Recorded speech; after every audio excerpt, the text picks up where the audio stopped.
Assalamualaikum warahmatullahi wabarakatuh. Jadi di sini kita akan mempelajari bagaimana sih implikasi prinsip belajar bagi peserta didik.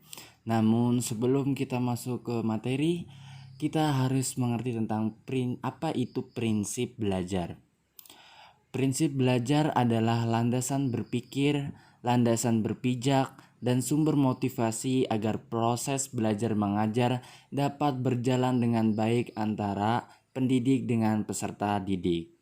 Prinsip ini dijadikan sebagai dasar dalam upaya pembelajaran, baik bagi siswa maupun bagi guru dalam upaya mencapai hasil yang diinginkan.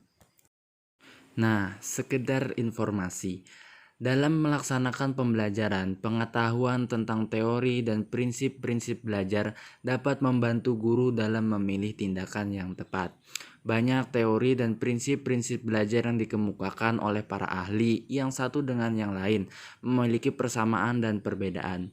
Dari berbagai prinsip belajar tersebut, terdapat beberapa prinsip yang relatif berlaku umum yang dapat digunakan sebagai dasar dalam upaya pembelajaran. Mari kita lihat, apa aja sih? Implikasi prinsip belajar bagi peserta didik terbagi menjadi 7. Yang pertama, perhatian dan motivasi. Kedua, keaktifan. Ketiga, keterlibatan langsung atau pengalaman. Keempat, pengulangan. Kelima, tantangan. Keenam, balik atau penguatan. Dan yang ketujuh, perbedaan individual. Mari kita ulas satu persatu. Yang pertama adalah perhatian dan motivasi. Implikasi bagi peserta didik dituntut untuk memberikan perhatian terhadap semua rangsangan yang mengarah ke arah tujuan belajar. Adanya tuntutan untuk selalu memberikan perhatian ini menyebabkan siswa harus membangkitkan perhatiannya kepada segala pesan yang dipelajarinya. Yang kedua adalah keaktifan. Implikasi bagi peserta didik berwujud perilaku-perilaku seperti mencari sumber informasi yang dibutuhkan, menganalisis hasil percobaan, ingin tahu hasil dan suatu percobaan, karya tulis, membuat clipping, dan lain-lain. Yang ketiga adalah keterlibatan langsung atau pengalaman. Implikasi bagi peserta didik dengan keterlibatan langsung ini secara logis akan menyebabkan peserta didik memperoleh pengalaman. Contohnya, peserta didik yang belajar sejarah diajak ke museum untuk mencari pengalaman.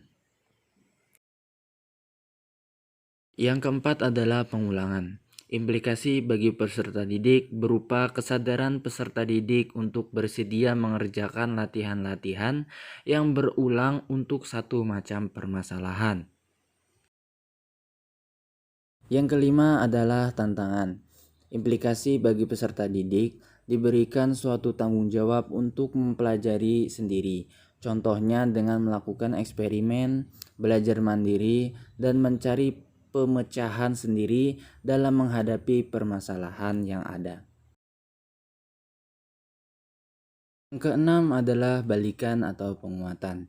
Implikasi bagi peserta didik segera mencocokkan jawaban dengan kunci jawaban, mencocokkan jawaban antara siswa dengan guru, dan menerima kenyataan terhadap nilai yang dicapai.